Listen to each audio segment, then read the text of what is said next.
Bom, amigos, então dando continuidade ao nosso módulo da obesidade, vamos analisar algumas condições que interferem com o funcionamento dessa glândula importantíssima, né, para a nossa bioenergética, né? É uma glândula que ela através dos seus hormônios, ela controla os níveis de lipólise, ela mantém a regularidade do ritmo cardíaco, ela tem importância fundamental também na imunidade. Então é uma glândula super importante para a nossa vida e que nós estamos percebendo interferências, inclusive pela própria obesidade, que vai prejudicar a função da nossa tireoide. Conforme vocês veem aqui, ganho de peso influencia a função da tireoide. E com isso nós vamos ter alterações na razão entre o T3 e o T4, e já foi constatado que aumento na leptina, que é uma das condições da obesidade crônica, né, levando a essa resistência, né, à leptina, que aumenta essa leptina para tentar compensar, e com isso também leva a uma resistência tireoidana, né, que está implicada com a inflamação crônica. Os estudos sugerem que essas mudanças nas funções da tireoide nos obesos contribuem com certeza para piorar essas complicações metabólicas. Você veja esse artigo, né, importante, publicado no final de 2016. Então, essa questão da tireopausa ou uma ruptura hormonal, né, como é que nós vemos essa questão dessa tireopausa? Então é uma coisa muito discutida, porém o que nós estamos percebendo é que existem fatores que não diretamente implicados com a idade.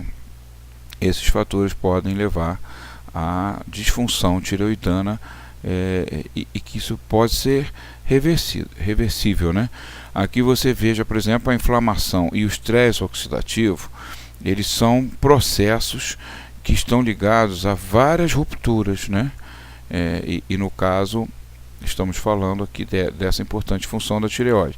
Então o que se observa com o estresse oxidativo e na síndrome não tireoidana é a redução da conversão de T4 em T3. Obviamente que nós estamos falando aí em influência negativa sobre a enzima deiodinase 2, né? Então essas deiodinases que realmente vão ter sua função prejudicada nessa condição de estresse oxidativo e que está ligada ao hipotireoidismo, né? Então aqui nós vemos o T4, né, que é o hormônio mãe, que é muito menos ativo que o T3, e as várias vias de metabolismo que precisam controlar, né, os níveis e manter esses níveis de hormônio adequados, porque nós sabemos também como esse produto é tão potente, né, o T3, né? Então há que se ter vários mecanismos de regulação nos níveis dessa substância muitíssimo ativa no nosso organismo. Então nós temos a clivagem da molécula do T4 aqui bem no centro, né, através de uma hidrólise que vai inativar. Nós temos no fígado a nossa glicoronidação, que já falamos, e vamos sempre estar repetindo, que é o principal mecanismo de inativação e excreção de substâncias, não só exógenas, como no caso estamos vendo aqui, endógena, né? Sulfatação. Todas essas são opções, né, que a molécula do T4 vai sofrer, e sendo que obviamente a retirada desse iodo aqui, né, que vai transformar então o T4 em T3, que é o potente, né, o poderoso.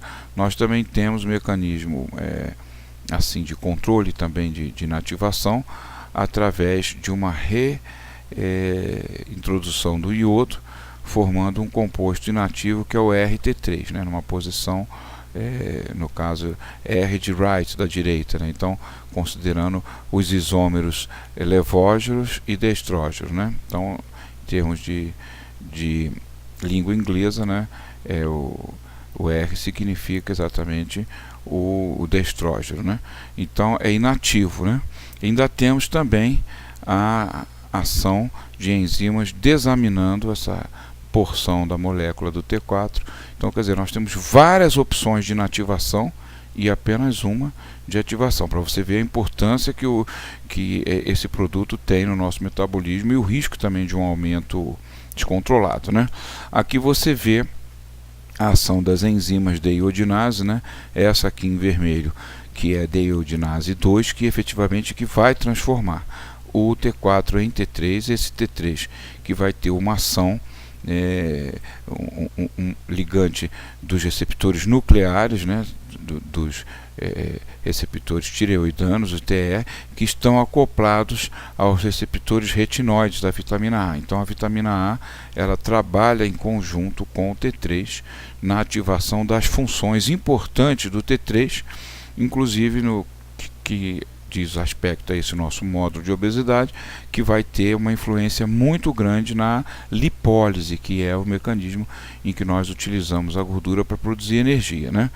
Então, realmente, as outras enzimas, a DIO1 e a DIO2, elas têm funções que vão inativar e não vão levar ao composto ativo, né? No caso da DIO1, por exemplo, vai produzir o RT3 inativo, e a DIO3 vai reduzir o T3 para T2, que também não é ativo, né?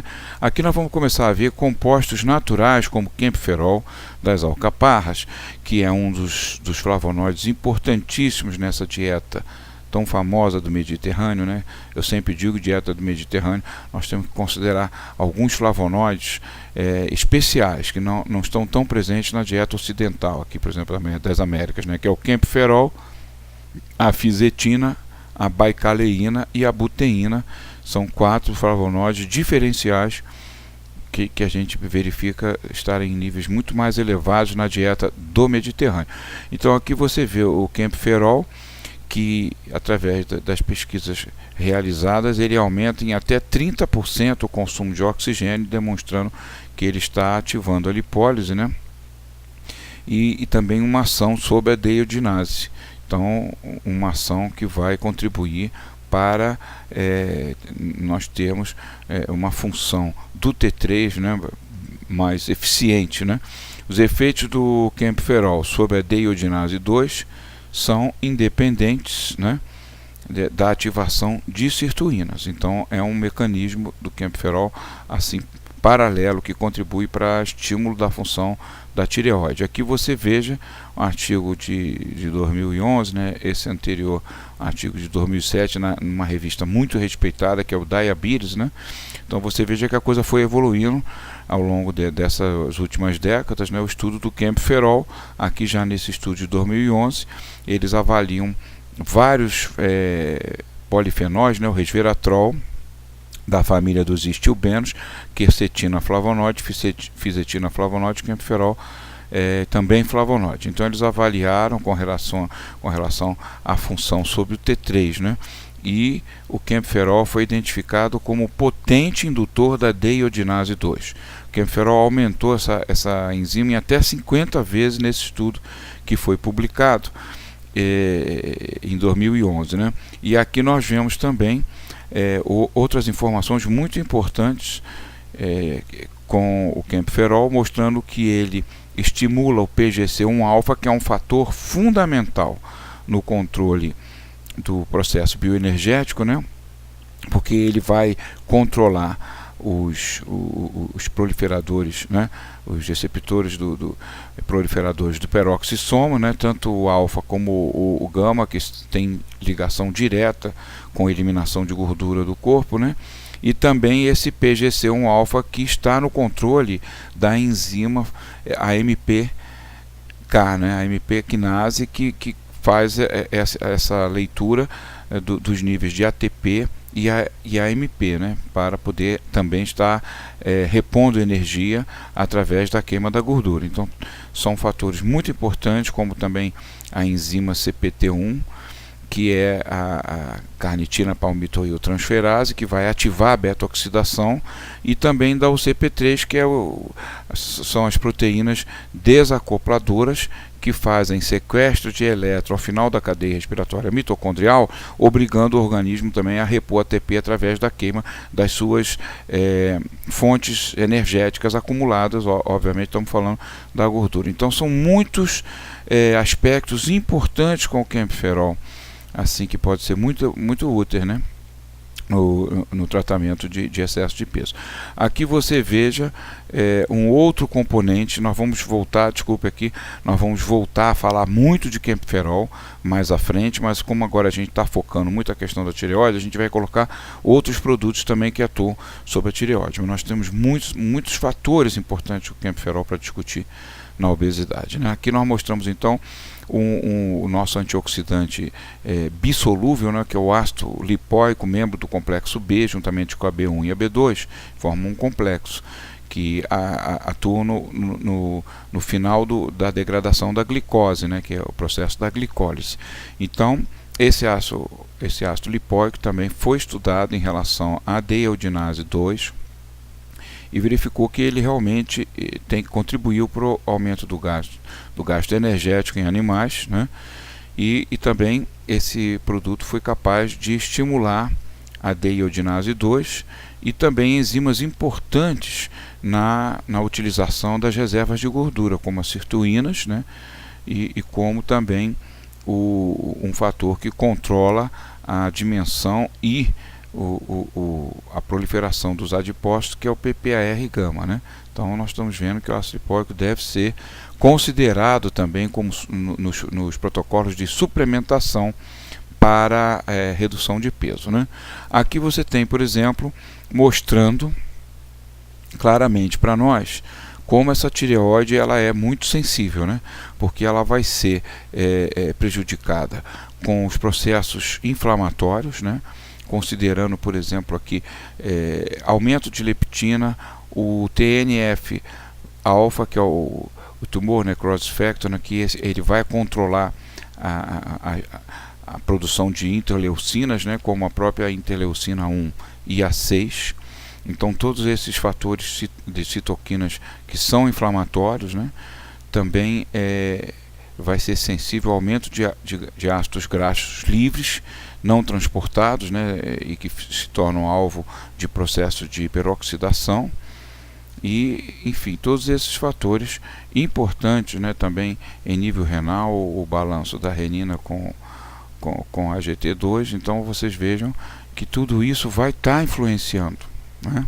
Tudo isso vai aumentar o processo inflamatório, que vai causar disfunção na tireoide.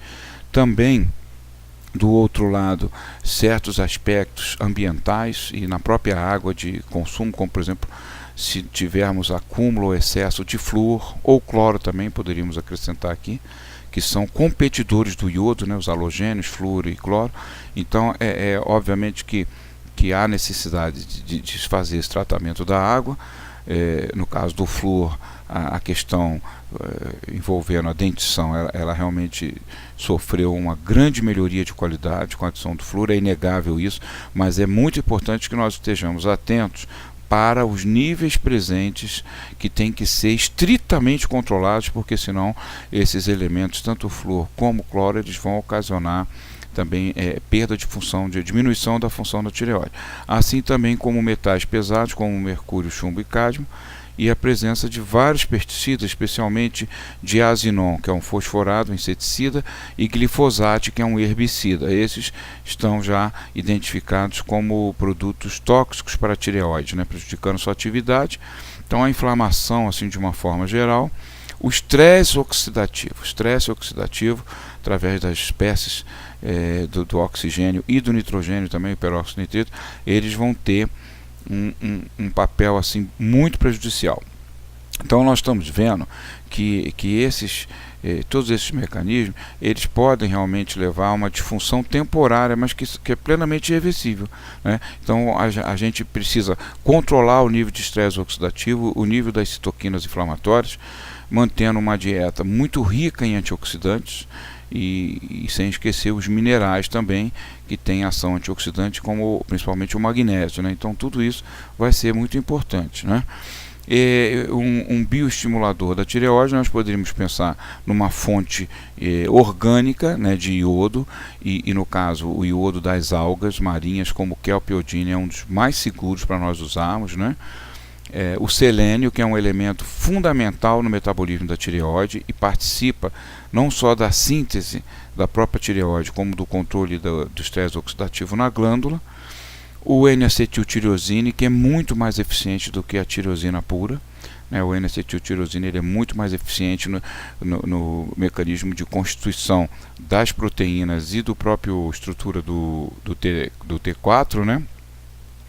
Então, nós podemos também utilizar o camphorol, o ácido lipóico, que acabamos de ver. Então, todos esses componentes vão ser muito interessantes. Nós melhorarmos a função tireoidiana, sem esquecer da proteção antioxidante, pois falamos e mostramos a vocês claramente aqui nesse mapinha aqui, como o estresse oxidativo vai influenciar negativamente. Então, o complexo C e o N-acetilcisteína, eles vão ser, vão ser armas importantes para nós utilizar.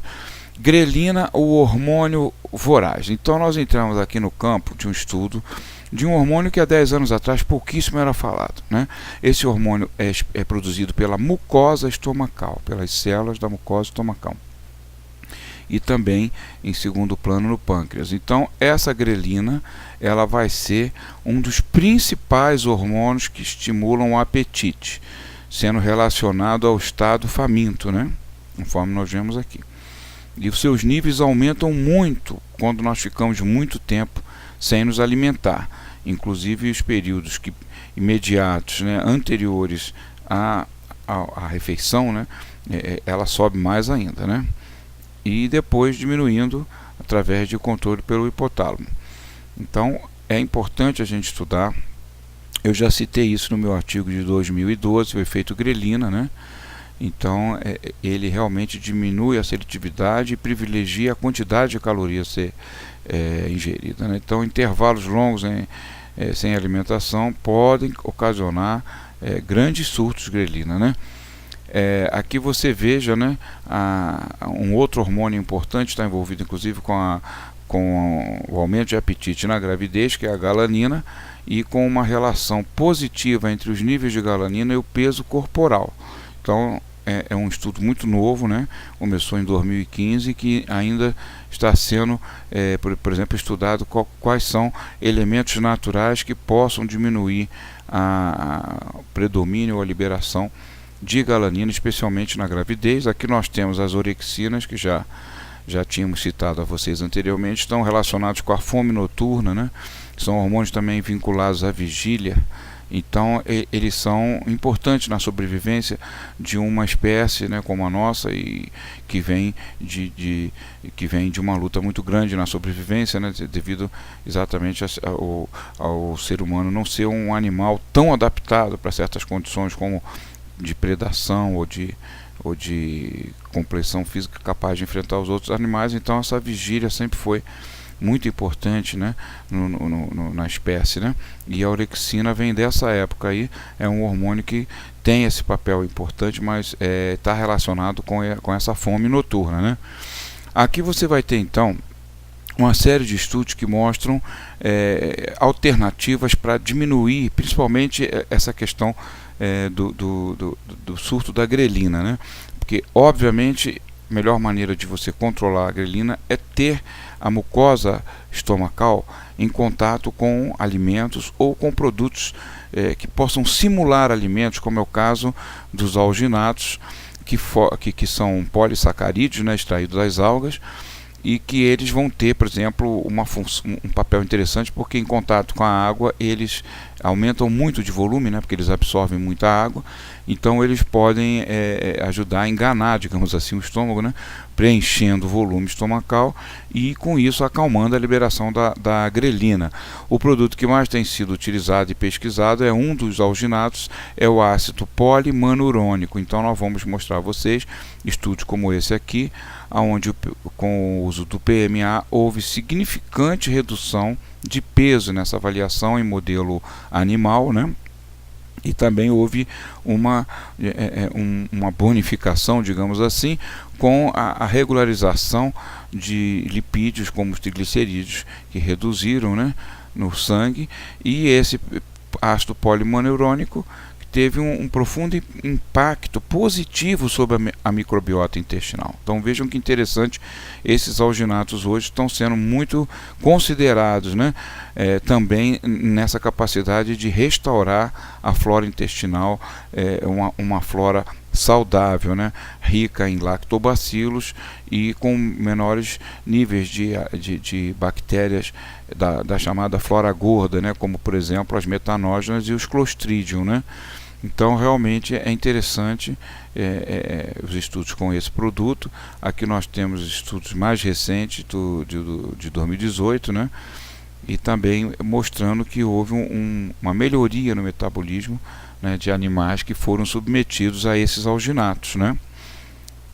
E realmente houve uma comprovação, né, de que houve melhoria na microbiota, né, modulando o microbioma e estabelecendo uma relação favorável entre os firmicutes e as bacteroidetes, né? Inclusive com o aumento de uma bactéria que nós vamos ver mais à frente, que hoje é muito importante e considerada no aspecto da proteção à mucosa intestinal pela produção de muco, que é essa Akkermansia mucinifila, né, que foi, não digo que foi descoberto pelos belgas no ano retrasado, mas assim, foi bastante considerada, né, nessa primeira pesquisa, mostrando a importância de Akkermansia para a nossa microbiota, porque foram os primeiros realmente a relacionar isso, foram esses belgas, liderados pelo Patrice Cani, né? Então, todo o mérito a eles por essa descoberta, né? E também mostrou que esses alginatos e esses polissacarídeos, né, eles melhoram também a presença de lactobacilos do tipo Gasseri, que tem vários estudos mostrando que ajuda na obesidade, né, e de bifidobactério também. Aqui você vai ver, por exemplo, um estudo de polissacarídeo associando com termogênico, que é a garcínia, né? No caso usaram o glucomannan, que é muito conhecido já há anos, né, da medicina, né? E é também conhecido pelo nome de konjac, né? Konjac porque o nome da planta botânico é Amorphophallus konjac, né? Então o glucomannan, ele também tem essa capacidade de enganar o estômago, assim, literalmente, né, preenchendo com os espaços, né, e sempre com a ingestão de volume bastante considerado de água, né? Não podemos tomar um pouquinho de água, nós temos que tomar um copo duplo de água, com o glucomannan, com o ácido polimanurônico, senão nós não vamos ter o efeito esperado, né? Então, nesse estudo, por exemplo, que foram utilizados humanos, né? Então, um estudo clínico ou pré-clínico, com 214 voluntários, utilizando a Garcinia cambogia e o glucomannan. A Garcinia cambogia, que nós vamos ver a seguir, que tem um papel muito importante diminuindo o ímpeto da lipogênese, né, da síntese de gordura dentro do nosso organismo. Então, nesse resultado final, houve uma melhora, né, na redução do peso e no perfil metabólico dos pacientes que receberam esse tratamento do glucomannan com a Garcinia, né? Essa Garcinia, que sempre utilizar bons produtos, né? Extratos de boa qualidade que possam ter teores de ativo no mínimo de 50% do hidroxitrato, que é o que vai inibir a enzima citrato-liase, que tem um papel inicial na síntese de gordura em nosso corpo, né? Aqui você veja os gráficos desse estudo, mostrando que não houve dúvida realmente, né? E que essa formulação da Garcinia com o konjac, ela conseguiu contribuir para uma redução marcante de peso. Esse aqui é a Garcinia, que esse aqui é o peso, né? E você veja que ela está bem distante dos outros grupos, principalmente do grupo placebo, né? E também a gordura visceral, que diminuiu bastante, né? Aqui você veja, por exemplo, mais uma vez o glucomannan, que é o konjac, né? Ele também mostrando nesses estudos que reduz a ingestão calórica. Isso aqui também foi feito com humanos, né? Num estudo que foi realizado com 16 indivíduos, né, com um índice de massa corporal nessa faixa de 23 a 25, né, e esses voluntários que receberam então o KGM, né, que é o Konjac, misturado em massas alimentícias, né? Então a substituição do amido, né, da farinha, em produtos com 50%, né, nesse KGM 50%, então é meio a meio, meio de farinha e meio do KGM, e também com uma massa com 100% do KGM, né, que obviamente essa aqui ela não é tão saborosa, né, há uma certa resistência. Essa de 50%, eu posso dizer a vocês que eu já avaliei tudo, é um produto que ele passa muito bem como macarrão, então ele vai muito tranquilo, né, e você está ganhando muito nisso aqui, porque você substituiu metade da caloria para um produto não calórico, né, então realmente houve uma redução marcante, né, na energia ingerida, chegando a 47% com o KGM 100, e um pouco menor, mas muito interessante, porque bem mais tolerada, uma redução de 23% na ingesta calórica com o KGM 50, que é aquele meio a meio, né? Então você pode estar utilizando os alginatos, por exemplo, né, o ácido polimanurônico, por exemplo, e junto com o Konjac, né, que é o glucomannan. Então essa fórmula aqui eu testei muito até chegar a uma concentração que fosse aceitável em termos de tolerância pelos pacientes, né? Então é com 0,55 gramas de cada um num copo d'água cheio, um copo d'água grande de 250 ml. O produto ele forma um gel suave, de fácil ingestão e que vai ser muito eficiente para reduzir a ingesta calórica, né? Obviamente estamos falando da utilização desses sachês antes das refeições, né? Pelo menos 45 minutos antes, se possível, entre meia hora e 45 minutos antes, né? Porque aí ele vai levar a um estado de plenitude gástrica e no momento efetivo da refeição a pessoa ingere muito menos alimento, né? E também pode estar associando, como vimos ali naquele estudo com humanos, né, a garcínia nesse extrato padronizado. Sempre procurem empresas, farmácias que trabalham com seriedade, né, com extratos qualificados, né, desses bons fornecedores que temos hoje, felizmente, no Brasil, do Fagron, do Florian, do Via Farm, enfim, vários fornecedores que nos oferecem produtos de qualificação, né? E essa garcínia é associada com os termogênicos, por exemplo, da pimenta vermelha, que é o capsiate, e da pimenta negra, que é a piperina. Então nós temos um termogênico poderoso para associar com o redutor de apetite, né, natural pelo contato com a mucosa do estômago.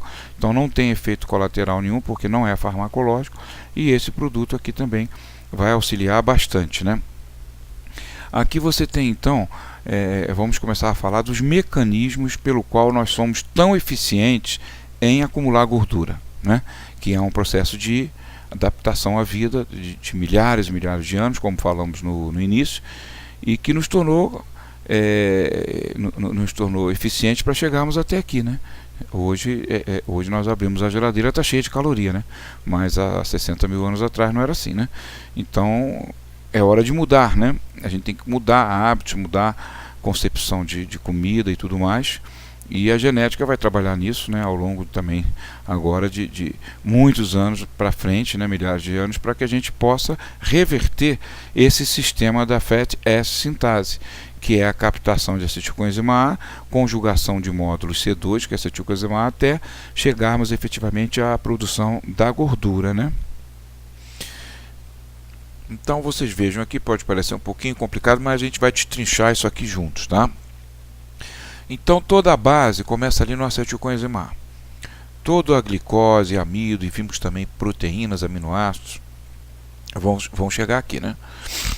E para entrar no ciclo de Krebs, né, ela vai formar logo o citrato, né, que é o ciclo de Krebs. Até mudaram o nome, né, tiraram o nome do Hans Krebs. Eu continuo sempre dizendo ciclo de Krebs, mas hoje a bioquímica chama de ciclo do ácido cítrico, né, devido à importância do citrato, né, nesse ciclo.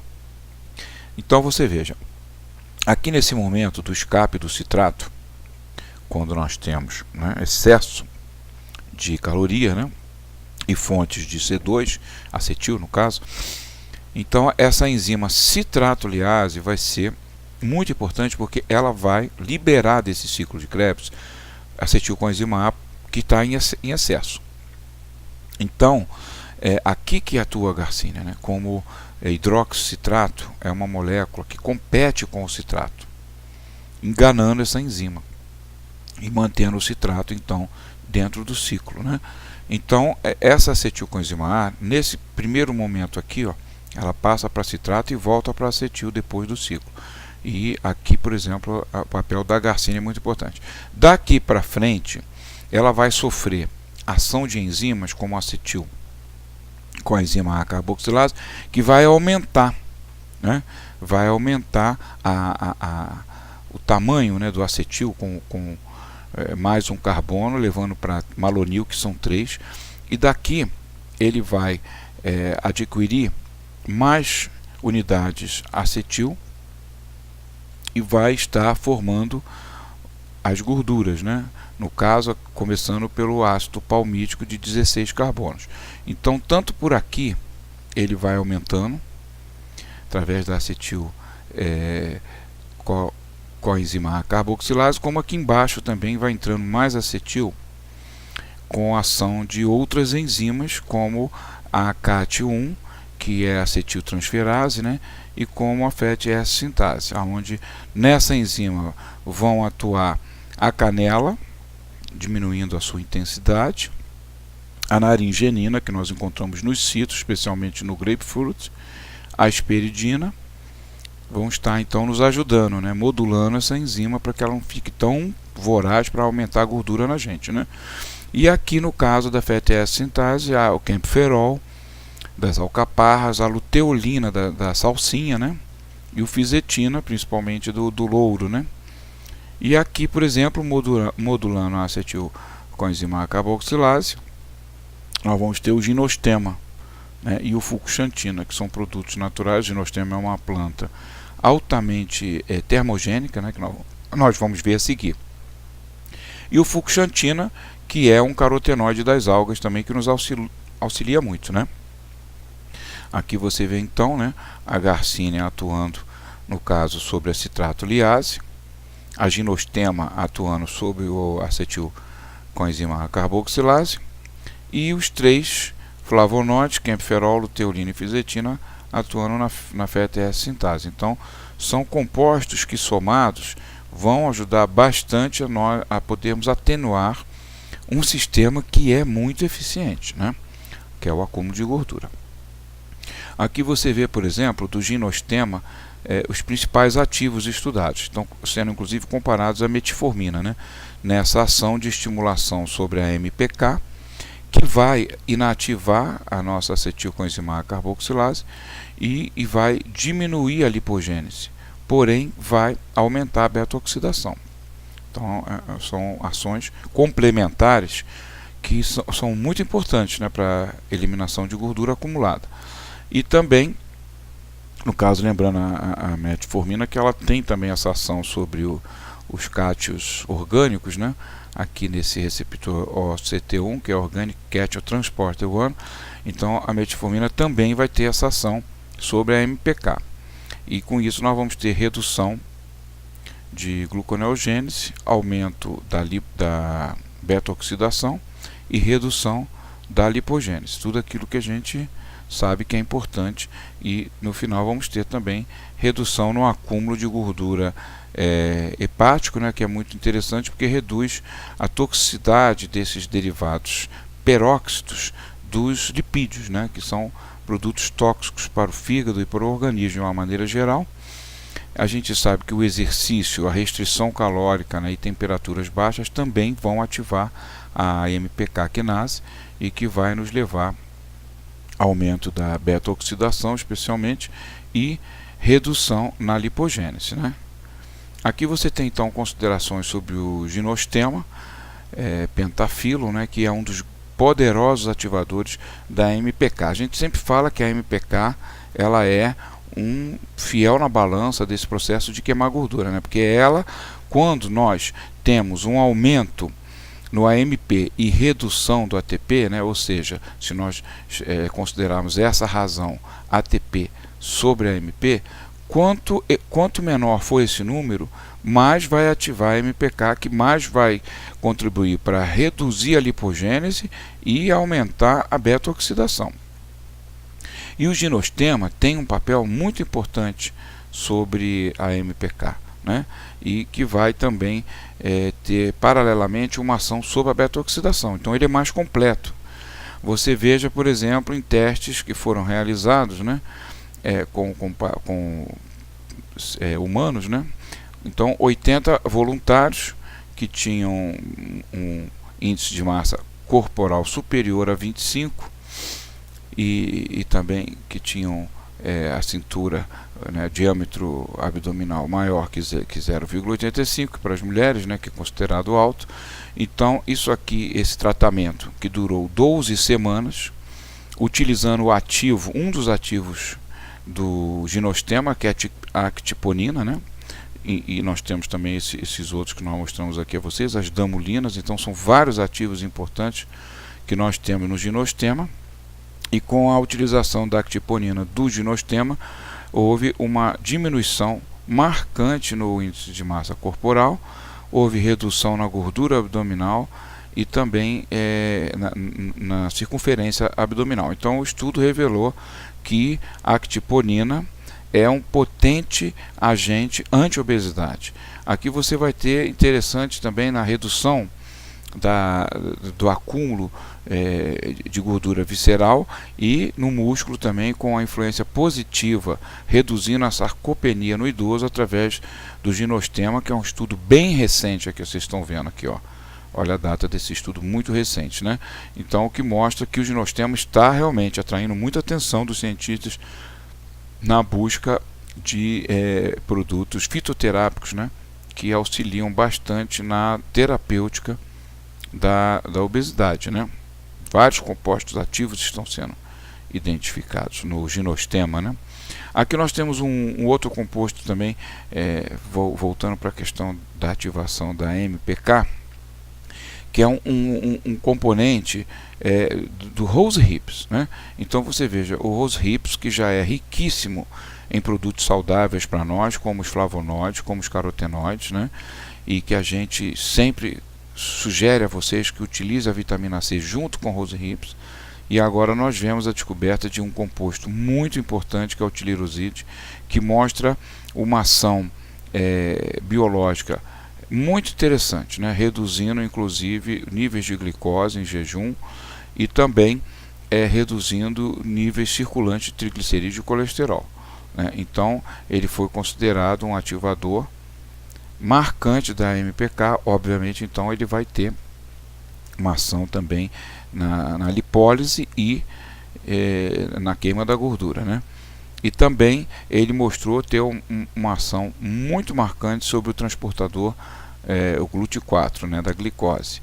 Aqui você veja então a montagem de suplementos com inibidores daquela enzima importante lá no início da lipogênese, né, e associando também o mecanismo de ativação da MPK. Então nós podemos utilizar o ginostema petafilo, como está aqui, 225 mg, podemos utilizar o Rose Hips, né, com extrato padronizado em tiliroside, 350 mg, e o foscolin, que ainda vamos falar bastante para vocês, que é um outro fitoterápico extraído de uma planta chamada Coleus foscoli, também denominado falso boldo. Esse falso boldo, que se extrai o foscolin, que é um potente ativador do AMPK, e nós vamos ver mais à frente também que tem uma ação sobre os receptores farnesoide X, são os receptores FXR. Então daí nós vamos também falar agora sobre outros compostos importantes que vão inibir a lipogênese, né, que é o luteolin da salsinha. Vocês vão ter estudos em vivo, né, que no caso foi utilizado o modelo com camundongos, da luteolina, né, em 8 semanas, melhorou bastante a esteatose, acúmulo de gordura no fígado, e também inibiu a síntese de novo, ou seja, a lipogênese nesse grupo de animais testados, né? Então, luteolina, inclusive, está sendo indicada para um suplemento que melhora a condição da doença gordurosa não alcoólica, né? A doença hepática gordurosa não alcoólica, Non-Alcoholic Fat Liver Disease, cuja sigla, se você jogar no PubMed, você vai ficar realmente surpreso com o volume de estudos mostrando como aumentou essa síndrome, né, nos últimos 30 anos, fruto especialmente dessa dieta assim brutalmente, né, que nos expõe brutalmente à gordura trans e ao xarope de frutose, né, que são elementos muito nocivos e estão intimamente ligados com o aparecimento da esteatose em indivíduos que inclusive nem consomem álcool, né.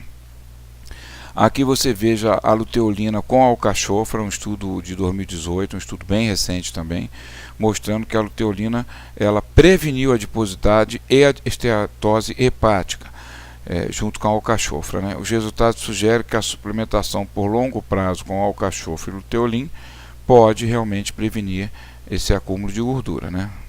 Então é muito importante nós não esquecermos de uma planta que tem uma trajetória já desde os anos 50, os primeiros estudos que foram realizados, que é um hepatoprotetor e um colagogo, né? Aqui você vê mais campferose aqui com relação à enzima deiodinase 2, e esse campferol que nós sabemos que ele vai ter esse papel, né? Muito importante na estimulação dos hormônios da tireoide. Aqui você tem estudos sobre a fisetina desde 2013, que ela está sendo estudada com relação também ao seu papel anti-adipogênico, né? E a fisetina que previne a obesidade, aqui em vários modelos animais, né? Mesmo com esses animais sendo induzidos com dieta hipercalórica, né? Chamada High Fat Diet, né? Então a fisetina tem esse papel importante, né? E que pode ser útil para nós montarmos também esses suplementos de inibição do sistema de Fat S sintase, né? Campferol, o luteolin, a fisetina. Então uma trinca de flavonoides, todas muito intimamente envolvidas com melhoria da condição lipídica, né? Aqui retornando então a Garcinia agora com estudos publicados, né, recentes também. Você veja que nesses estudos aqui sobre os animais, né, no caso frangos para uso na alimentação humana, eles fizeram estudos com a Garcinia para reduzir o índice de gordura nesses animais, que estava sendo considerado também prejudicial à saúde humana. Então eles conseguiram resultados muito interessantes com essa suplementação com o produto ativo da Garcinia, que é o hidroxitrato, né, e inibiu a lipogênese nesses animais através da inibição da enzima-chave, que é a citrato-liase, e também foi e controlou os genes SRABP, que controla a enzima Fat S sintase, ou seja, com isso aqui ele diminuiu a síntese de gordura, no caso, nesses animais, e acelerou a lipólise. Então, todos esses efeitos foram positivos, inclusive com estimulação da beta-oxidação nos animais, que mostra que esses efeitos eles transcendem os mamíferos, atingindo também aves, e os testes com humanos também mostram que a Garcinia tem esse papel, né? Muitas pessoas assim ao longo de anos, né, ficaram um pouco decepcionadas com a Garcinia, exatamente porque a oferta de extratos de má qualidade, né? O fitoterápico ele é muito sensível a isso e acaba sendo cruel, porque você pode, tipo assim, queimar um produto, né? De um extrato com baixos níveis de substância ativa, e quem vai levar a culpa, no caso, vai ser a planta que no caso não é, né? Que foi um extrato mal produzido com níveis baixos, né, de hidroxitrato, por exemplo. Por isso que eu digo a vocês, podem realmente ter certeza que a Garcinia é realmente muito potente, né, e hoje, com a melhoria da qualidade, através de um trabalho até muito importante da Anvisa, nessa parte dos fitoterápicos e com os fornecedores desses produtos, não só cadastrando, como acompanhando exatamente a qualidade desses produtos. Então hoje nós temos extratos de muito melhor qualidade, né. Aqui você veja o hidroxitrato, nesse estudo agora, olha, de mês passado, esse estudo bem recente, né, que ele diminuiu a acumulação de gotículas de gordura, né, celular, e que inibe realmente a deposição de gordura, tanto em animais como humanos, né? Modulando a ação da fatty acid sintase, né? E também inativando ou diminuindo a ação da acetil com a enzima A carboxilase, ou seja, enzimas muito importantes na síntese da gordura no nosso organismo. O hidroxitrato mostrou também importante ação aumentando a adiponectina, a MPK, o PGC1-alfa, que vai controlar as sirtuínas, inclusive, e também vai controlar a MPK e os proliferadores dos peroxissomos, né? Enfim, todos esses fatores que ajudam a diminuir, né, o acúmulo de gordura corporal. Aqui você tem, por exemplo, a Garcinia, que ela realmente ela reduziu o peso em animais submetidos a dieta altamente gordurosa, high fat diet, né? Então esses animais foram ratos padronizados geneticamente, ratos vistas, né? E que eles foram submetidos a essa dieta. Um grupo ficou com placebo, outro grupo foi administrado com a Garcinia, e a suplementação com Garcinia reduziu o ganho de peso nesses animais, né? Um estudo de 2015 também bem importante. Aqui você tem um outro composto que vai atuar diminuindo a lipogênese, que é a canela, né, o cinnamon. E nós vamos ter vários estudos sobre cinnamon, mais recentes inclusive na questão do diabetes, melhorando muito os níveis de açúcar, né, a glicemia, por exemplo, não só em jejum, como pós-prandial, né? Então o estudo aí vai ser estudado ainda nesse curso. E nós vamos falar um pouco desse estudo aqui da canela, que eles, no caso, reuniram dois grupos de animais, né? Um grupo ficou com placebo e outro grupo foi suplementado com o cinnamon. E realmente o resultado final mostra que a ingestão da canela foi atenuante para o processo lipogênico nesses animais. Aqui nós vamos ver, como tínhamos falado, um estudo bem recente do mês passado. A canela reduz a glicose pré e pós-prandial.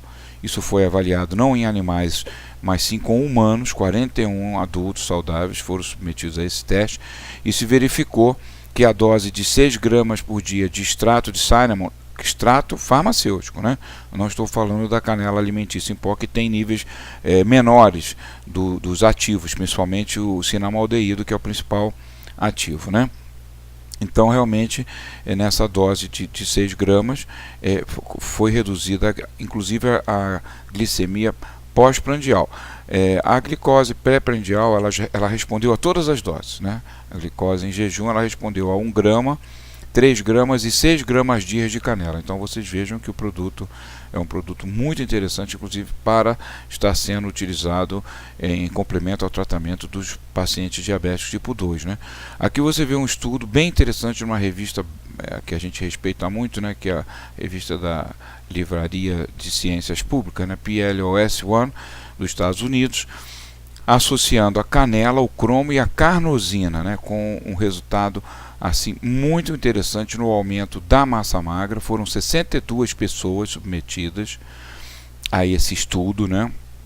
E realmente o resultado após 4 meses de tratamento foram bem interessantes, com diminuição da glicose em jejum e com aumento da massa magra nesses pacientes que estavam pré-diabéticos e com sobrepeso. Desculpe. Aqui você tem a fórmula que eles utilizaram, esse quadro original do estudo, tá? Que vocês podem acessar, né? Toda a literatura que eu dou para vocês, eu dou os autores e as revistas, então fica muito fácil vocês localizarem, como também a maior parte desses artigos vai naquele CD que vocês recebem em aula. Quando vocês vão à aula, vocês ganham uma bolsa com aquela apostila, caderno de fórmula e aquele CDzinho que tem esses slides, como eu estou mostrando a vocês, sem narração, né, o slide só com a imagem, mas que nesse CD também vocês têm a maioria desses artigos que eu apresento para vocês, eu copio lá, para vocês, se quiserem também, vocês podem acompanhar. Então esse estudo nessa fórmula que foi utilizado foi o cinnamon de 228 mg, o L-carnosina, que é um peptídeo muito importante na nossa vida, já falamos e voltaremos a falar na parte de glicação do L-carnosina, 100 mg, né? E o cromo, que foi utilizado numa forma que nós não temos aqui, que é o guanilato. Então eu converti para vocês esse cromo guanilato de 1,25 mg, equivale para nós ao cromo picolinato em 460 microgramas. Para ser mais exato, 461. Tá? O restante aqui são recipientes da cápsula que eu não considerei. Então, isso aqui foi administrado 2 vezes ao dia. E eles obtiveram esse resultado muito favorável, né? Aqui nós temos um flavonoide muito importante na estimulação das enzimas da beta-oxidação, que é o naringenina, e também, junto com esperidina, descobriram que ele tem ação numa vertente da enzima que constrói gordura dentro da gente, que é a acetiltransferase, tanto a 1 e a 2. Então, quer dizer, além da naringenina ter um efeito já consagrado e conhecido, melhorando a queima da gordura na beta-oxidação, ela também vai ajudar diminuindo a síntese de novas gorduras. Então, isso promove um caminho muito favorável para diminuir realmente o acúmulo de peso, né? Então, diminuiu o acúmulo de ésteres do colesterol em até 84% com esse tratamento, né? Esse tratamento ele também conseguiu diminuir a atividade dessas enzimas, a CAT1 e a CAT2, né? E então, com isso tudo, nós tivemos resultados bem satisfatórios. Esse teste que foi, no caso, in vitro, né? Realizado com células em cultura de fígado, né? No caso, hepatoma, né? O EPG2, né? Um tipo de célula que se presta muito a esse tipo de estudo por serem sensíveis aos resultados, né? Aqui você tem, por exemplo, a montagem de suplementos com a canela, né? Com extrato farmacêutico padronizado, e nós temos aqui hoje no Brasil fornecedores qualificados do extrato farmacêutico da canela, que chega a atingir 75% em cinnamaldeído.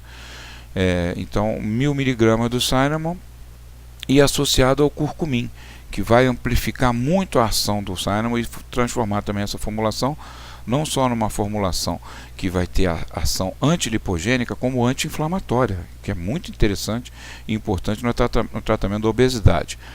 Uma outra formulação que nós podemos utilizar em conjunto é o Citrus Paradise, que é o nosso grapefruit, né? Padronizado em naringenina, o Citrus Paradise junto com a esperidina. Então nós estamos, na verdade, refletindo esses estudos que acabamos de apresentar para vocês através dessas formulações, né? Aqui, por exemplo, é interessante a gente mostrar também para vocês sobre a famosa termogênese, né? Como é que funciona isso afinal? Então, na verdade, a termogênese é exatamente esse finalzinho aqui, é o escape de elétrons da cadeia respiratória mitocondrial. Esse elétron sequestrado através de um portal, que são proteínas chamadas proteínas desacopladoras, uncoupled proteins. Essas proteínas permitem o escape desse elétron, que vai produzir calor na pessoa e vai forçar o organismo a queimar mais gordura para produzir ATP. Esse sequestrozinho de elétrons, na verdade, significa sequestro de ATP. Isso se reflete em calor, por isso chamado termogênese. Mas isso tudo inicia lá com os receptores noradrenérgicos, quando estimulados, né? E aí, os principais estimulantes, as xantinas, como a cafeína, produtos simpático-miméticos extraídos do marruang, que é uma planta, principalmente feniletilamina, né? E aí, esse estímulo ele vai gerar uma ativação das lipases para fornecer dos triglicerídeos, liberar os ácidos graxos, e daí, através do sistema carnitina, esse sistema da beta-oxidação vai ser ativado, e com a utilização desses termogênicos propriamente ditos, aqui verdinho, capsinoides, como a capsaicina, capsiate, é um produto muito conhecido de vocês, que é muito eficiente, né, da pimenta vermelha, o resveratrol, já conhecem também, a naringenina, o quercetim e o curcumim. Todos esses produtos comprovadamente estimulam a proteína desacopladora, e isso vai então aumentar o sequestro de elétrons no final da cadeia mitocondrial e vai gerar necessidade de queima de mais gordura. Aqui vocês vejam o sistema mais inteligente, né, que foi encontrado pelos mamíferos ao longo de milhares de anos para acumular gordura. Então, através da blindagem desse ácido graxo com o glicerol, né, então nós formamos 1, 2, 3, aí formamos o triglicerídeo.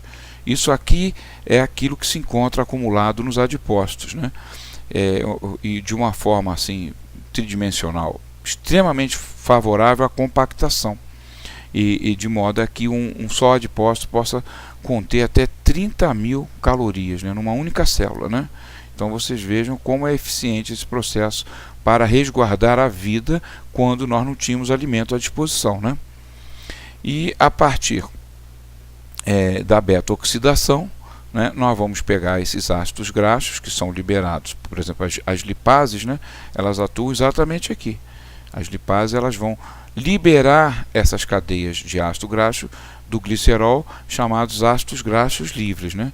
E a partir disso aí, nós vamos então na beta-oxidação, quebrando essa cadeia da gordura. Vamos supor uma gordura de 18 carbonos, né, como o ácido oleico, ela vai sendo quebrada de 2 em 2. A cada quebra, ela produz um acetil, que vai entrar lá no ciclo de Krebs, como a gente já mostrou a vocês, né? Então, um ácido, uma gordura de 18 carbonos, ela vai dar 9 entradas em Krebs. Considerando cada uma de 34 ATP, você veja a potência, 9 vezes 34. Né? A quantidade é muito grande de produção de ATP a partir das moléculas do acetil com a enzima A. Né? Então, realmente é um processo assim surpreendente, né? Em que nós, através da gordura, nós podemos ter um acúmulo de energia para sobrevivermos em situações críticas, né?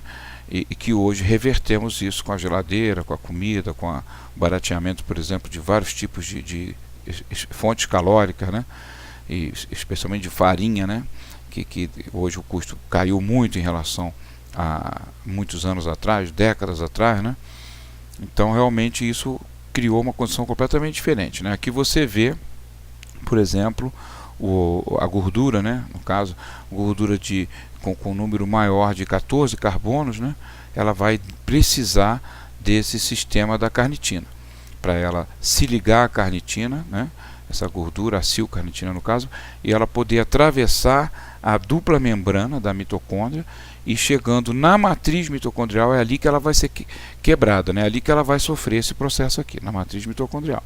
Então, realmente, as gorduras de número de carbonos inferior ou igual a 12, chamada de cadeia média, elas não precisam do sistema carnitina, elas atravessam direto. Né? Por isso que se fala muito dos benefícios do óleo de coco, porque ele vem aqui direto, né? Só que também não se pode abusar do óleo de coco. Nós já temos estudos aí mostrando que temos assim algumas alterações, principalmente cardiológicas, né? Diretas sobre o miocárdio mesmo, diminuição de base energética para o funcionamento cardíaco, né? Então já foi relacionado até o abuso de ácidos graxos cadeia média em quantidades muito elevadas em animais, demonstrou que perde força no coração, né? Fica com um desempenho abaixo do desejável, né? Desenvolvendo uma insuficiência cardíaca, né? Então vamos usar sim o óleo de coco, mas vamos usar dentro de conceitos em que ele não supere 20% em relação, por exemplo, ao teor total de gorduras saturadas, né? No caso, como ele também é uma gordura saturada. Mas voltando aqui aos ácidos graxos e a carnitina, esse tratamento com o ácido palmítico, né? Através da carnitina, né? O ácido palmítico e outros também, né? Maiores, né, do que 14, eles vão sofrer então esse processo de beta-oxidação que já acabamos de mostrar a vocês, né? Compostos que aumentam a enzima da beta-oxidação. Naringenina, já falamos, vamos repetir para vocês porque é importante, que ela pertence ao grapefruit, né? E essa naringenina que tem efeitos também positivos sobre o lipidograma, né? E também sobre a proteína desacopladora, no caso a 2, né? que são 3 as conhecidas, principalmente a 1, a 2 e a 3. Então, realmente, o nosso Grapefruit, que é o Citrus Paradise, tem uma ação maior do que a lima da Pessas, que é o Citrus limetioide, que por sua vez também tem uma ação maior do que a laranja comum. Aqui você tem, no caso, um estudo publicado em 2016 mostrando sobre os flavonoides, né, considerando o epigalato de catequina do chá verde, o resveratrol, que muito se vinculou à uva, mas nós sabemos que temos fontes muito mais concentradas. Uma delas é uma planta chamada Polygonum cuspidatum, né, e também a capsaicina curcumim. Juntos, né, estimulam a lipólise e a beta-oxidação, como isso foi verificado aqui nessa publicação, e foi concluído que polifenóis como o citrus, o epigalato do chá verde, né, o resveratrol, capsaicina e curcumim, eles são realmente relatados por aumentar a lipólise e induzir a beta-oxidação.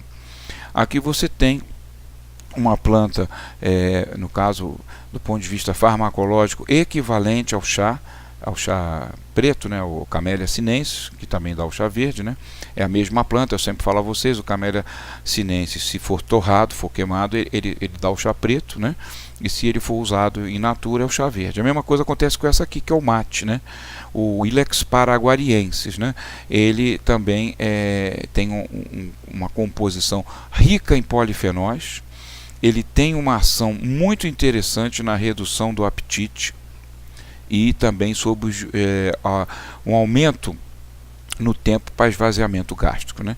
Então você veja que os estudos realizados, eles mostram em animais um efeito marcante de redução no ganho de peso pela administração desse extrato chamado folha negra, que é um extrato padronizado de alta qualidade com a planta que é o Ilex paraguariensis, o nosso mate, né? Então realmente a empresa é responsável por esse produto, que tem os resultados e os laudos de qualificação insuperáveis, né?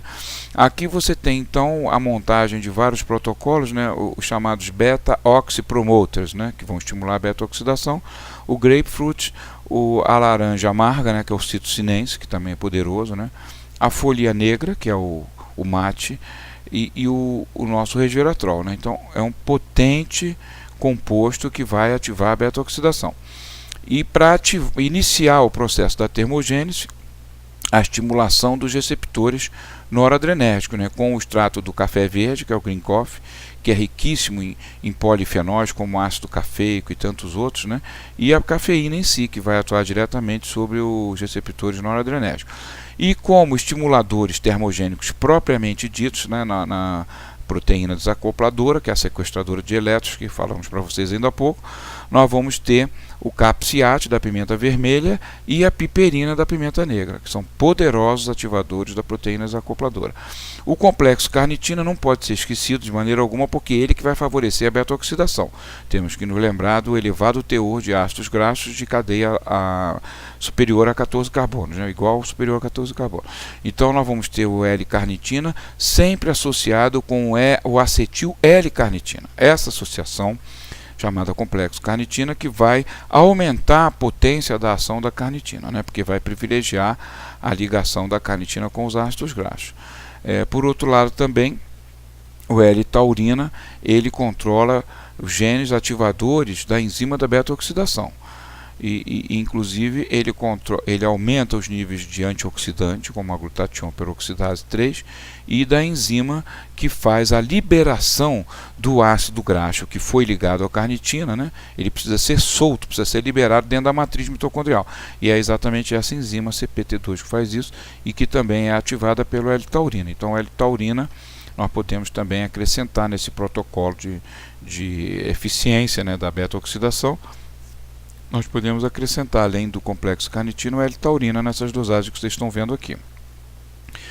E não esquecer, por exemplo, no caso dos veganos, que é importante a suplementação com esses nutrientes, né, o L-lisina especialmente, considerado muito baixo nos veganos, o L-metionina, o beta-alanina, que vai formar o L-carnosina, e a B12. Né? Isso aqui uma dica que a gente dá para vocês quando estiverem lidando com os pacientes veganos, porque vários estudos já mostraram isso, né? Eu mostrei no bloco anterior, no módulo anterior, como a pacientes veganos estão com esses nutrientes deficitários. Isso foi medido, né? Isso não foi suposto, isso foi avaliado em humanos, tá?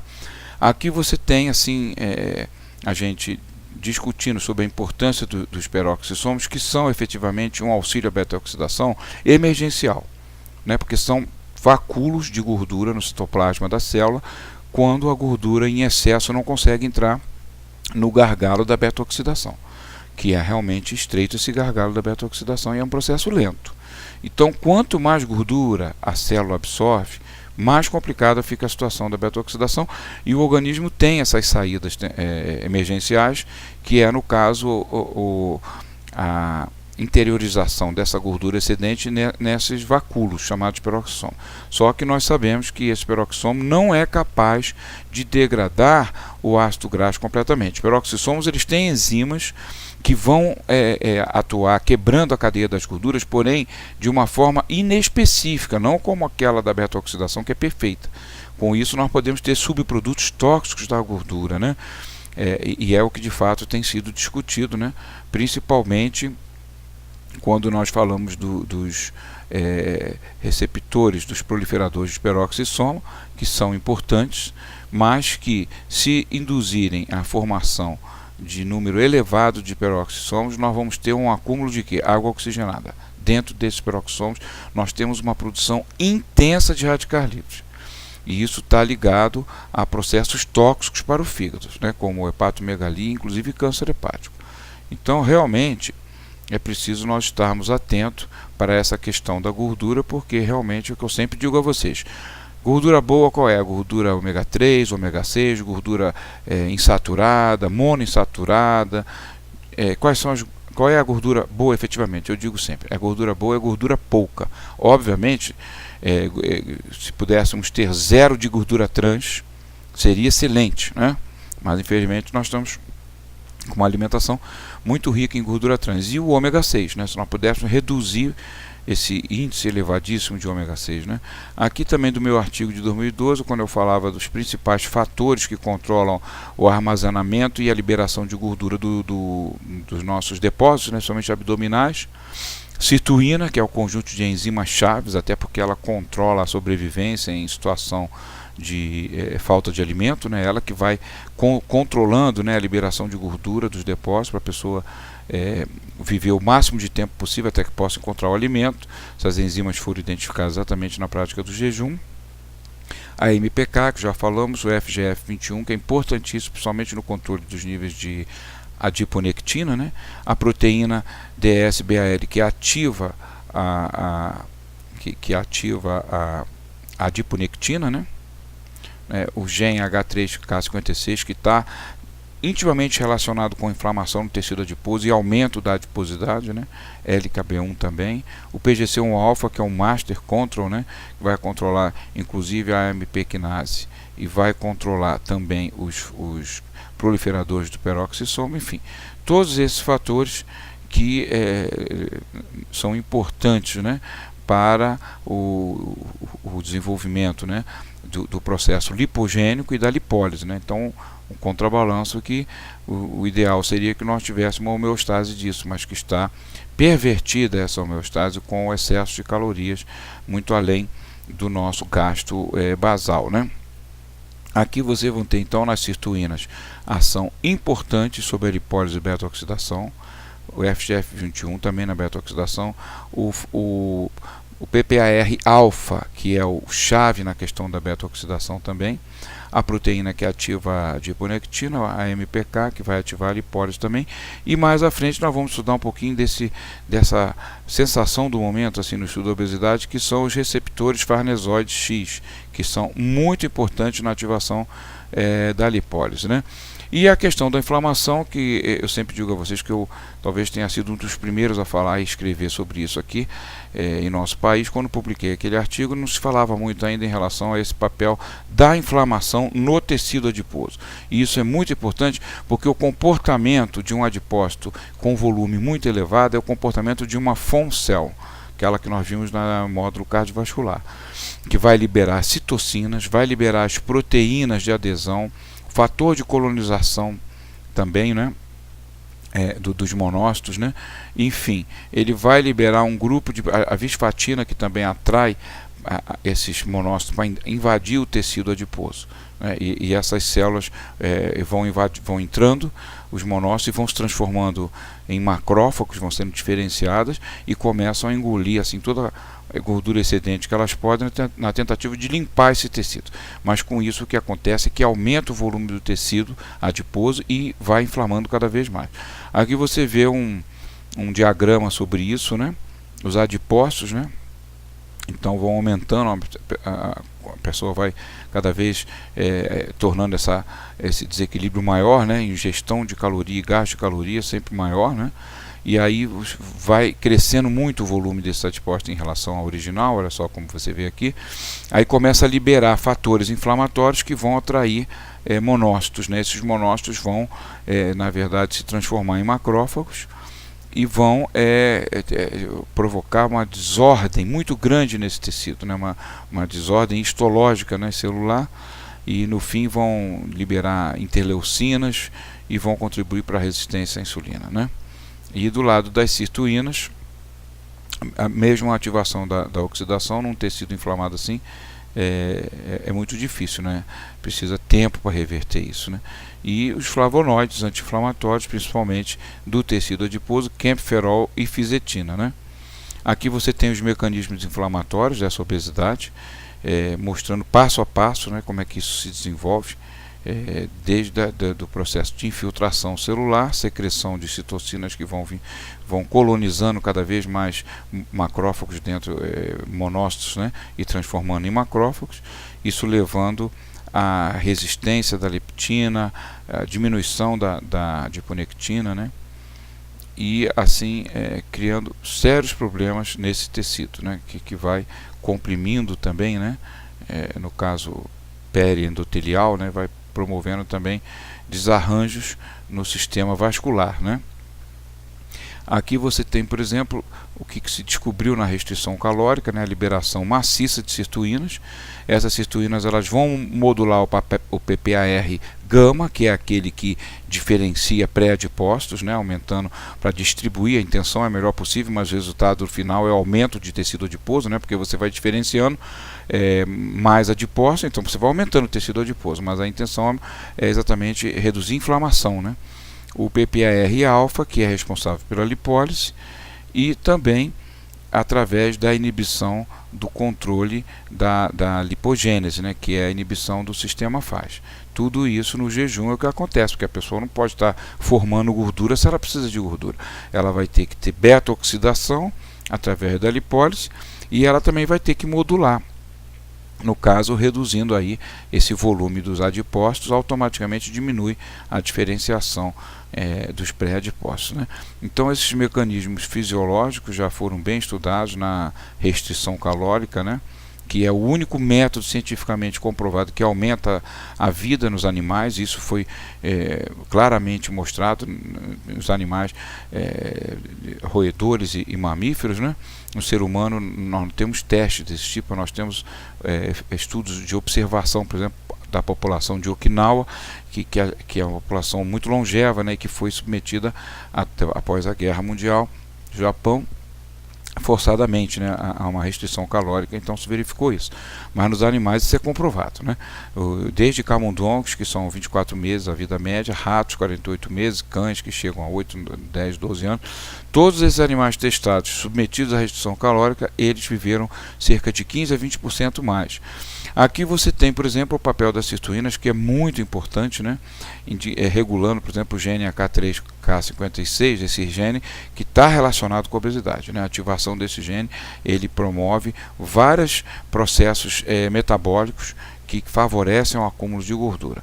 Então as sirtuínas elas vão modular o PGC1-alfa, que por sua vez vai atuar em cima de todos esses proliferadores do peroxissomos, né? O gama, o alfa, cada um com a sua função, como já falamos até aqui. Agora, muito importante também frisar o papel da sirtuína na regulação do sistema antioxidante da nossa célula. né, através das enzimas, todas as enzimas que nós estudamos no primeiro módulo, as enzimas antioxidantes, né? E esse fator NFR2 é o master control dessas enzimas antioxidantes, e ele é ativado pela sirtuína. Então a sirtuína, ao mesmo tempo que prepara o organismo para ir sobrevivendo sem a comida, né, como o francês ficou na caverna 35 dias. Então ele vai liberando gradativamente a gordura, né, para que possa durar o maior tempo possível. A sirtuína também diminui o batimento cardíaco, diminui a frequência respiratória, tudo para ajustar a economia do corpo, né? E ao mesmo tempo ela libera os mais potentes antioxidantes para que o organismo não entre em estresse oxidativo. Então realmente é um sistema perfeito ao qual nós nos adaptamos, né? Então essa restrição calórica que a gente sabe com relação à longevidade, né, ela vai ativar também um gene chamado FOXO, que é importantíssimo na biogênese mitocondrial, melhorando a eficiência das células nesse aumento de tempo da vida dos animais, né? Aqui você vai ter preocupação com relação ao excesso de gordura, né? Por isso que eu digo gordura boa e gordura pouca. Vocês vejam que essa publicação de 2017 do Nature, mostrando como os ácidos graxos em excesso acumulados no organismo e não metabolizados, aqui foi estudado o ácido palmítico de 14 carbonos, esse ácido ele pode ser um tradutor de metástases em cânceres já estabelecidos. Então, quer dizer, a coisa não é brincadeira, excesso de gordura não é uma coisa positiva em nenhuma situação, né? Aqui você veja, por exemplo, na restrição calórica, a ativação das sirtuínas e do NRF2.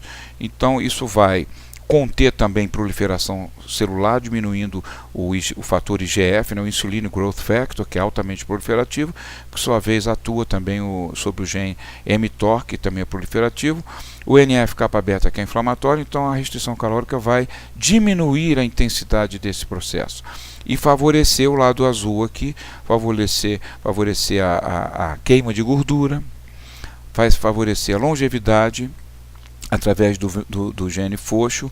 Vai também, o gene FOXO controla os antioxidantes, controla também a biogênese mitocondrial e a autofagia, que é a limpeza que a célula precisa sofrer do lixo metabólico que se acumula dentro da célula. Isso aqui é tão importante, minha gente, que isso foi o motivo do Prêmio Nobel de Medicina de 2017, né? Foi exatamente uma dupla de cientistas, um deles japonês, que estudou e mostrou como a autofagia é realmente o sistema mais importante para manter a célula saudável e viva. Então você veja a importância da restrição calórica, também atuando sobre o fator NRF2, que vai liberar os antioxidantes de proteção da célula.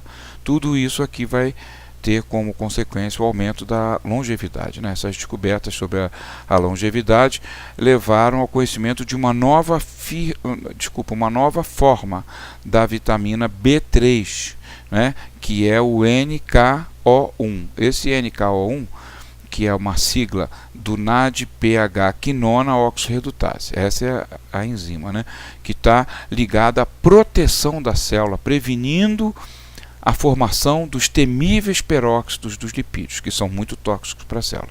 Então você veja, esses estudos da longevidade acabam batendo e descobrindo uma nova faceta da vitamina B3, né, que é realmente uma vitamina entre as mais importantes do nosso corpo. E que trabalha essa forma especial da B3, trabalha junto com o complexo Q. O que é o complexo Q? É a coenzima Q10, o ubiquinol e o PQQ, que é o pirroloquinolina quinona, que é um fator também muito importante de estímulo da gênese de novas mitocôndrias, né? Então é muito importante essa função da B3 com o complexo Q na saúde e na longevidade celular, né? Aqui vocês têm o complexo Q, assim, muito importante na homeostase mitocondrial, né? São os principais antioxidantes dentro da mitocôndria. Não se esqueçam que a mitocôndria é uma bomba atômica de formação de radicais livres. Então vocês vejam como esse complexo Q é realmente de uma importância muito grande na estabilidade da célula através da estabilidade da mitocôndria, né? Então essa forma aqui especial da vitamina B3, que nós já acabamos de falar, né? A NADP-quinona oxidase, cuja sigla NQ01, ela vai estimular a conversão de coenzima Q10 em ubiquinona, vai fazer esse ciclo, né, entre esses dois poderosos antioxidantes que se interconvertem, né, o tempo inteiro, né, coenzima Q10, ela recebe hidrogênio, volta a ser o biquinol cede o hidrogênio, reduz radical livre nesse circuito, né, na mitocôndria, na membrana. Isso vai estimular também a ação da vitamina B3 através do NAD nas sirtuínas. Então as sirtuínas vão estar modulando o PGC1-alfa, o fosfo e o óxido nítrico. Então vocês vejam a importância de tudo isso aqui para a vida celular, né? Aqui você tem o complexo Q, você pode acrescentar esse produto idebenona, que é um produto espetacular, que é um intermediário entre a coenzima Q10 e o biquinol, e que ele foi projetado para ter um tamanho específico, de modo a penetrar nas chamadas cristas mitocondriais, né, podendo atuar como uma vassoura mais longa, né, com um cabo mais longo, para limpar a membrana mitocôndria dos radicais livres. Então você pode utilizar a coenzima Q10 100 mg, o biquinol 10, PQQ 5 mg e idebenona 15 mg. Aqui você tem, né, o FGF21, que é importante no controle da atividade das sirtuínas, né, e que vai também ativar o AMPK, né, que é essa enzima fundamental no processo de estimular a beta-oxidação e diminuir gordura dentro do adipócito, né. Aqui você veja, por exemplo, polifenóis que modulam o sistema antioxidante em adipócito. Um artigo bem recente de uma revista química, né, aliás, farmacológica, né, que é Drug Chemical Toxicology, e eles relatam aqui, né, que a saúde celular ela é demonstrada pelos níveis de L-glutationa, e aqui eu faço uma ressalva e uma homenagem ao professor Elion Pova Filho, que foi um dos primeiros e incansáveis defensores do estudo sobre o glutationa na célula. O professor Elion Pova, que nos anos 90 trabalhou na época em que a AIDS era uma doença realmente com pouquíssimos recursos, não existia nem ainda o coquetel, né? E como o professor Elion Pova trabalhou com grupos de aidéticos, melhorando a qualidade de vida exatamente através da reposição do L-glutationa sublingual. Então é o que o professor Elion denominou de marcador de saúde celular, né? O L-glutationa. Marcador de saúde celular, é o que ele está dizendo aqui nesse artigo exatamente, reforçando o que o professor Elion sempre falou.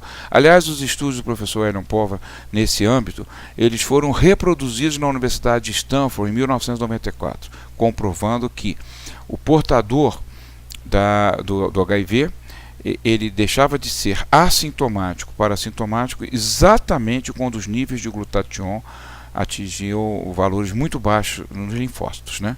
Então o professor Hélio estava realmente sempre certo, né?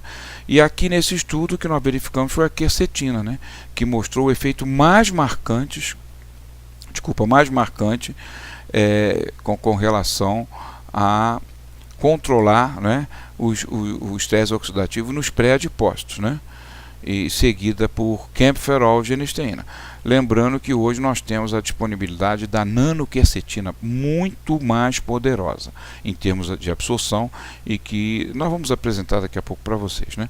Essa quercetina é um anti-inflamatório poderoso, né, já conhecido no nível das doenças respiratórias e tudo mais, que ela tem uma ação até similar ao cromoglicato, né?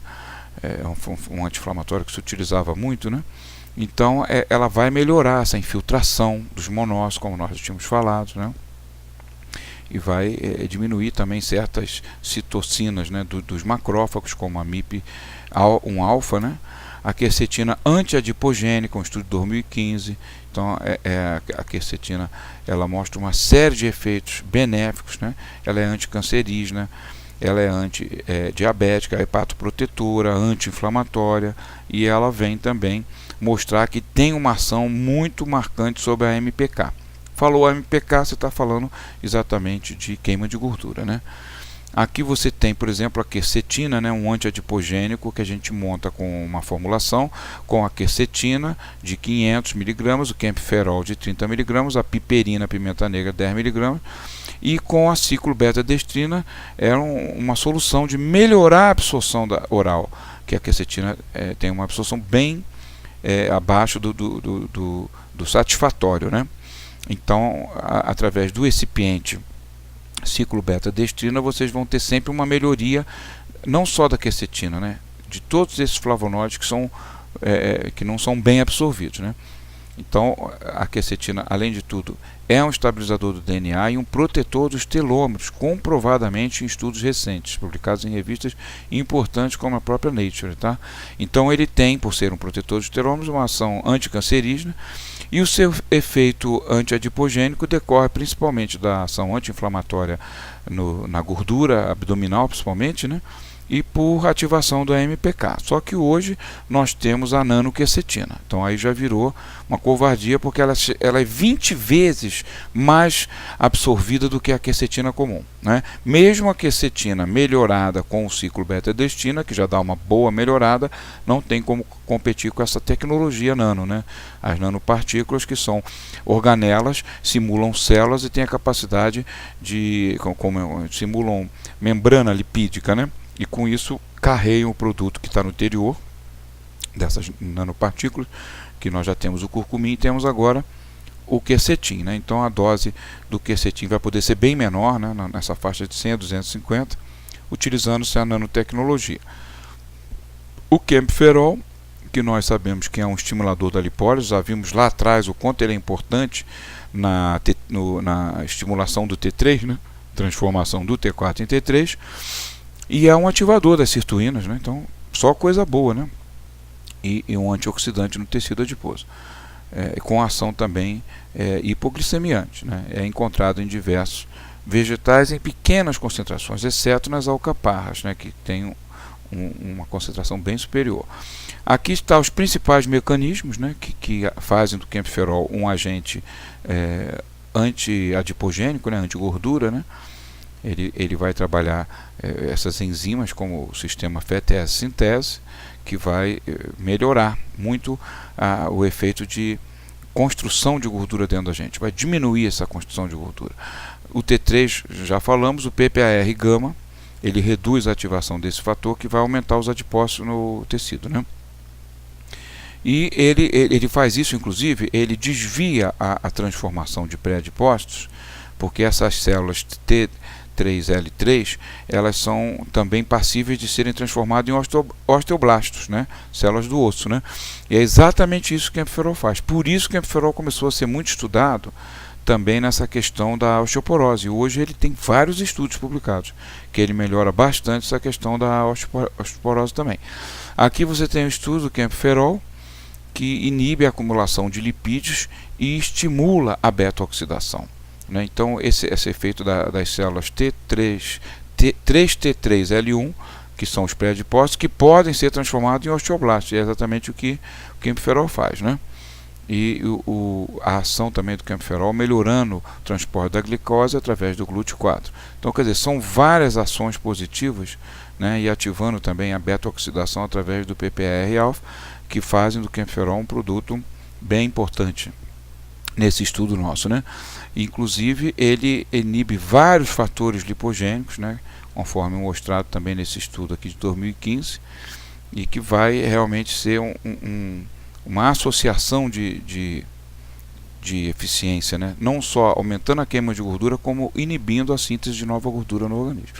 Aqui você veja, por exemplo, no estudo de flavonoides que estimulam a colecistoquinina. Como você sabe, a CCK é um agente